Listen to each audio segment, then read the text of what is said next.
Pawan Kalyan number 1 సమస్య లేదు. వాళ్ళిద్దరు తీసేయడానికి ఎవరి వల్ల కాదు. రాబోయే కాలంలో ఇంకొక 25-30 సంవత్సరాల పాటు వాళ్ళిద్దరు వెళ్తారు. పవన్ కళ్యాణ్ నెక్స్ట్ చంద్రబాబు నాయుడు గారు హయాం అయిపోతే పవన్ కళ్యాణ్కి వెళ్తారు. వాళ్ళ యొక్క మెజార్టీ అంటే వాళ్ళ మంచితనం, వాళ్ళ యొక్క నిజాయితీ, వాళ్ళ డెవలప్మెంట్, వాళ్ళ అభివృద్ధి, ఈ పనులు వాళ్ళని తీసుకొచ్చి ముందుకు రావాలి. తెలుసుకున్నారు, జనాభా కూడా తెలుసుకున్నారు. ఇక్కడి నుంచి ఇంకా తెలుసుకుంటారు. అభివృద్ధిని బాగా డెవలప్ చేయడానికి అందరూ కృషి చేస్తారు కూడా. అవన్నీ అబద్ధాలు. ఒకరు ఓడిపోయారని చెప్పండి ఈవీఎం ట్యాంపరింగ్ అనకూడదు. అంతమంది గెలిచినప్పుడు ఆయన చేయలేదు. అప్పుడు ఆయన చేసిన అదేనా? అప్పుడు ఈవీఎం ట్యాంపరింగ్ చేస్తేనే 151 వచ్చినాయి ఏంటి? అది తప్ప అలా మాట్లాడకూడదు. ఇవాళ క్రికెట్ మ్యాచ్ ఆడేటప్పుడు ఇద్దరు గెలవరు కదా, ఒకరే గెలుస్తారు. ఇది అంతే. పెట్టమని చెప్పండి. అలాగే పెట్టుకుంటే అలాగే చేస్తే అలాగే వస్తారు, మళ్ళీ నీళ్ళు వస్తారు. సమస్య లేదు. తెలుసుకున్నారు, జనాభా బాగా తెలుసుకున్నారు. నిజాయితీ వస్తుంది, నిజాయితీ నిలిచిపోతుంది జీవితకాలం. పవన్ కళ్యాణ్ నెంబర్ 1. ఇంకా ఆయన అభిప్రాయం ఉండదు. ఆయన నెంబర్ 1 స్థానంలో ఉన్నారు. ఆయన మంచితనం 170 కొట్టాడు. ఆయన 100% సక్సెస్. ఆయన ఇదివరకు పవన్ కళ్యాణ్ గారిని అసెంబ్లీలో కాదు కదా, అసెంబ్లీ సీటు కూడా అంతే. అవును, అసెంబ్లీ సీటు తాకనే ఉన్నాను కాబట్టి సింహం వచ్చేసింది గాంట్రించుకుంటూ. నెంబర్ 1 సింహం అది. అనేక సార్లు జగన్ గారు కూడా పవన్ కళ్యాణ్ గారిని 3 పెళ్ళిళ్ళు చేసుకున్నాడు, 2 చోట్ల ఓడిపోయాడు, ఒక్క సీటు కూడా కదా అసెంబ్లీలో కూడా వెళ్ళలేడు అని చెప్పేసి కూడా చాలాసార్లు అన్నారు. ఈసారి ఈ రోజు ప్రమాణ స్వీకారం కూడా చేశారు అసెంబ్లీ. అవును, గేటు తనుకొని వెళ్ళాడుగా. అది తప్ప. అది ప్రతి ఒక్కరు అసలు ఆ మాట అనకూడదు. అన్నారు వాళ్ళు, చేసి చూపించాడు పవన్ కళ్యాణ్. ఆయన గట్టి, ఆయన పట్టుదల, శ్రమ కష్టం మన ఎన్నికల్లో చాలా బాగుంది. పవన్ కళ్యాణ్ బాగా అభివృద్ధి చేయగలడు. అన్ని 5 శాఖలు తీసుకున్నాడు. డిప్యూటీ సీఎం మంచిగా చేయగలడు. ప్రజలకి న్యాయం చేయగలడు వ్యక్తి. పవన్ కళ్యాణ్ డిప్యూటీ సీఎం ఇవ్వడం కరెక్టే. పవర్ షేరింగ్లో సీఎం ఇవ్వాలని చెప్పి కూడా ప్రస్తుతానికి ఇప్పుడు మనం డిప్యూటీ సీఎం ఉండి కొన్ని సమస్యలు తెలుసుకున్న తర్వాత నెక్స్ట్ ఫ్యూచర్ ఉంది. ఫ్యూచర్ లేదనట్లా, ఫ్యూచర్ ఉంది. పవన్ కళ్యాణ్కి ఎప్పుడైనా సీఎం అవుతాడు. నేను పవన్ కళ్యాణ్ ఫ్యానే, కాకపోతే ఎప్పుడుగానే సీఎం అవుతాడు. చంద్రబాబు గారు వాడుకుని వదిలేస్తారు పవన్ కళ్యాణ్ గారిని, అందుకే పొత్తులో కలుపుకున్నారని చెప్పి వాళ్ళ కలయిక బాగుంటుంది. బాగుగా ఉండదు, కలయిక బాగుంటుంది కాబట్టి ఎన్ని సీట్లు కొట్టారు. అంతా బాగానే ఉంటుంది. మీరు ఊహించారా పిఠాపురంలో 70,000 మెజార్టీతో? ఊహించాం. 50,000 పైన వస్తుందని ఊహించాం. నిజం, 50,000 పైన వస్తుంది ఊహించాం.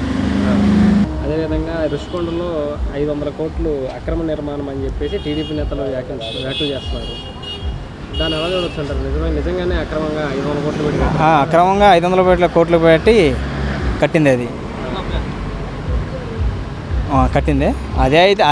అదే టీడీపీ కానీ జనసేన కానీ ఎవరైనా విషయం చెప్తున్నా కట్టుంటే జగన్మోహన్ రెడ్డి పగల కొట్టేసేవాడు. అది వీళ్ళు కాబట్టి పగల కొట్టట్లా. మంచిగా చంద్రబాబు గారి సంక్షేమ పథకాలు అమలు చేస్తారు.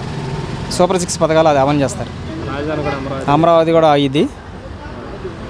పోలవరం కూడా అయ్యిద్ది.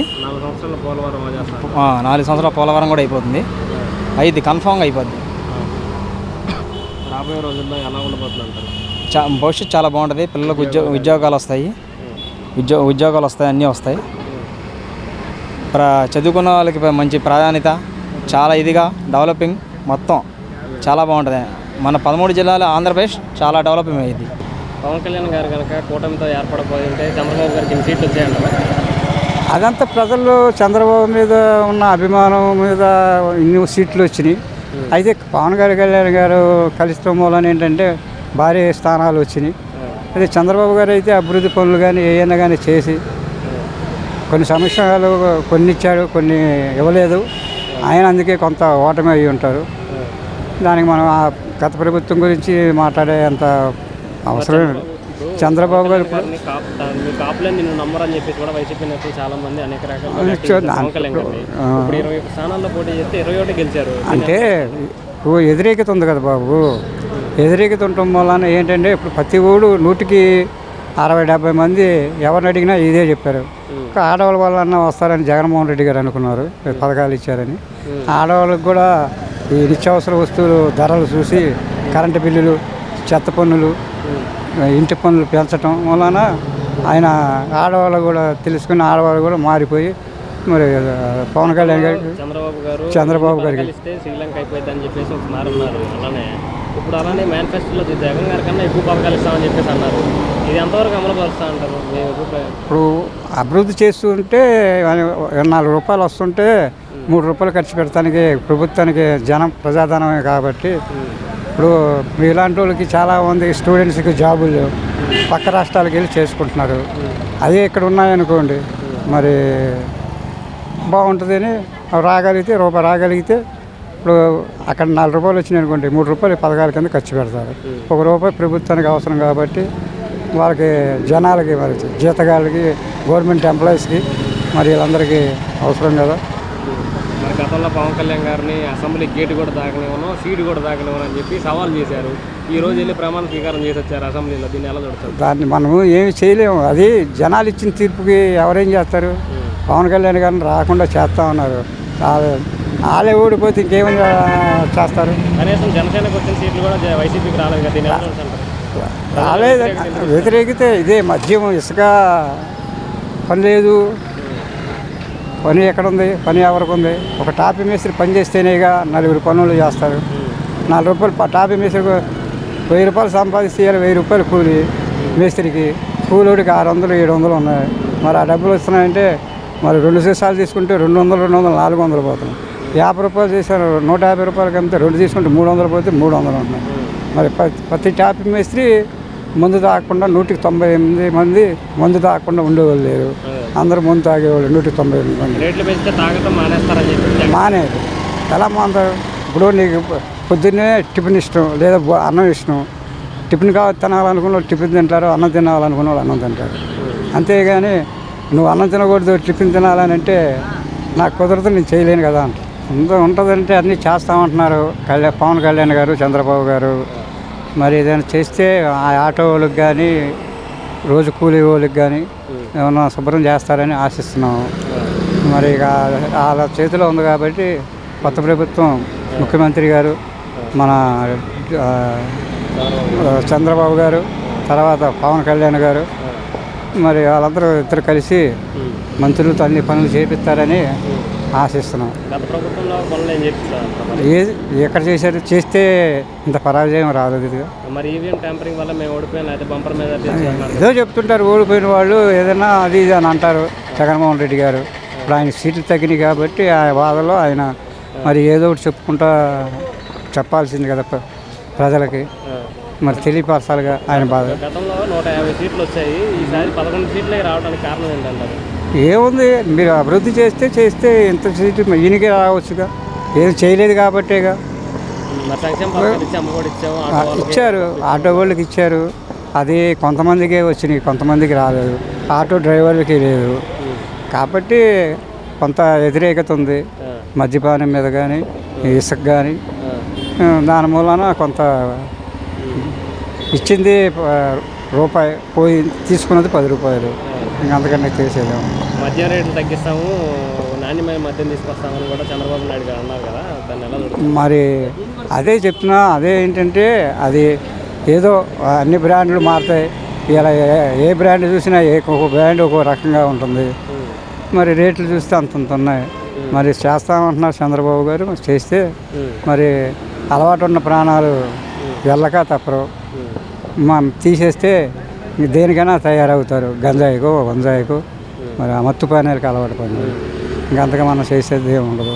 ఏదో శుభ్రంగా చేస్తే మళ్ళీ ఆయన రావచ్చు, పవన్ కళ్యాణ్ గారే రావచ్చు, తప్పేం లేదు. మరి ఇప్పుడు 3 రాజధానులు కరెక్ట్ అంటారా, ఒక రాజధాని కరెక్ట్ అంటారా? ఒక రాజధాని కరెక్ట్ అండి. ఇప్పుడు ఎందుకంటే అన్ని భూములు ఇచ్చారు. పేదవాళ్ళ భూములు కానీ అన్ని కొద్దిగా కోటేశ్వర భూములు కావుగాయి. ఎకరంన్నర ఉన్నోళ్ళు, అరెకరం ఉన్నోళ్ళు కూడా ఇచ్చారు. దేనికి ఇచ్చారు? రాజధాని ఇక్కడ ఉంటే మనకే బాగుంటుంది. విజయవాడ సిటీ దగ్గరలో అందరూ కలిసి ఉంటారు. అటునుంచి వచ్చినా ఇటు నుండి వచ్చినా అందరు నడి సెంటర్లో ఉంటుంది కాబట్టి అందరూ ఆ రోజు ఒప్పుకునే చేసుకున్నారు. మరి పెడితే 3 చోట్ల డెవలప్ అయితే ఒకసారి పెడితే డెవలప్ అవ్వాలని చెప్పేసి అన్నారు. అలాగన్నారు. చేశారా? చేయలేదు కదా. చేస్తే పోనీ అదన్నా చేస్తే మరి ఎంతో కొన్ని ఆయన జగన్మోహన్ రెడ్డి గారికి వచ్చాయి. ఇక్కడ డెవలప్మెంట్ ఏం లేదంటారా? ఏముంది, ఏం చేశారు? ఒక విజయవాడ పీడబ్ల్యూ గ్రౌండ్లో అంబేద్కర్ గారు విగ్రహం కట్టారు. అవును కట్టారు. ఇక జగన్మోహన్ రెడ్డి గారు చేసింది మీకు అది ఒకటి తప్ప ఇంకేముంది. అలాగే రుషికొండలో 500 కోట్లు ప్రజాధనం వృధా చేసి పెద్ద భవనం కట్టారు. దాంట్లో ఉన్న బాత్రూమే 35 లక్షల దాకా ఉంటుందని చెప్పేసి కూడా టీడీపీ నేతలు అంటున్నారు. మీరు నిజమేనంటారా? అది మనం వెళ్ళి చూడలేదు కదా నన్ను, ఏదో మీరు అంటే చెప్పటం చూసాం కాబట్టి టీవీలో చూస్తున్నాం కాబట్టి అది ప్రజాధనాన్ని అందరికీ తెలిసిందే, మీకు తెలియదేం కాదు. అది ప్రజల సొమ్ముతో కట్టించారు. ఆ రుషికొండ అనేది ఎంతో పేరు ఉన్నది. మరి దాన్ని ఆయన విలాసానికి కట్టించుకుని ఆ ప్రజాధనంతో వాళ్ళు కట్టినప్పుడు మరి యువతల వాళ్ళు గెలిచిన వాళ్ళు మంత్రి కానీ గవర్నర్ కానీ వచ్చినప్పుడు కొంచెం బాగుంటాకి కట్టాము, టూరిజం కోసం కట్టామని చెప్పేసి వైసీపీ నేతలు అంటున్నారు.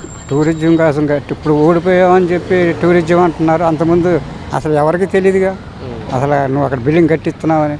ఊరికి నెలకు ఏం చెప్పి పర్యాటకం గురించో దేని గురించి అని చెప్పి ముందు ఆ పనులన్నీ చేశారు. ఇప్పుడు అది నాకు కాదు గవర్నర్కి ప్రధానమంత్రికి ఆ మంత్రులకి ఈ మంత్రులకి అని చెప్పుకొస్తున్నారు. ఇంకా అవన్నీ వాళ్ళకి తెలియాలి. మనకి పవన్ కళ్యాణ్ మీద మీ అభిప్రాయం ఏంటంటే 21 కొట్టాడు, జగన్ నిన్ను పాతాలను తొక్కేస్తాడు, తొక్కేసాడు. మీ అభిప్రాయం ఏంటి? అభిప్రాయం ఏముంది, ప్రజలు ఇచ్చిన తీర్పు అభిప్రాయం. నా అభిప్రాయం అయితే అంతా చేస్తారని చెప్పి ఆలోచిస్తున్నాం, చేస్తారని అనుకుంటున్నాం. పవన్ కళ్యాణ్ మీద నమ్మకం పవన్ కళ్యాణ్ గారు కూడా చేస్తారు. దగ్గరుండి చంద్రబాబు గారు ఇద్దరు కలిసి ఒకరిని సంప్రదించుకొని చేస్తారని ఆశిస్తున్నాం. Thank you sir. గతంలో 2 చోట్ల పోటీ చేసి ఓడిపోయారు. ఇప్పుడు పోటీ చేసిన పిఠాపురంలో కాదు 21 సీట్ల స్థానాల్లో కూడా గెలిచారు. అసెంబ్లీలో కూడా రానివ్వమని చెప్పేసి అసెంబ్లీలోకి వెళ్ళి ప్రమాణ స్వీకారం కూడా చేశారు. ఎలా ఉండబోతుంది అనుకుంటున్నారు? ఇప్పుడు నాయుడు గారు చెప్పినవన్నీ చేస్తారన్న నమ్మకం అయితే ముందు కలిగించాలి. ఆయన కలిగించిన తర్వాత అప్పుడు దాన్ని బట్టి ఏదన్నా ఉంటుంది. అంతేగాని ఫ్యూచర్ ఎలా ఉంటుందని ఎవడ తెలుస్తుంది మనకి. ఇప్పుడు జగన్ ఉన్నాడు, జగన్ అమ్మని ఆయన చెప్పినవన్నీ చేశాడు. అయినా ప్రజల అమ్మను ఓటమి ఇచ్చారు. ఇప్పుడు పవన్ కళ్యాణ్ గారి మీద ఒక నమ్మకం అయితే ఉంది జనాలకి. ఆ నమ్మకం అనేది మరి ఆయన నిలబెట్టుకోవాలి. నిలబెట్టుకుంటే ఏదైనా జరుగుతుంది, లేదంటే మనం చేసేది ఏం లేదు కదా.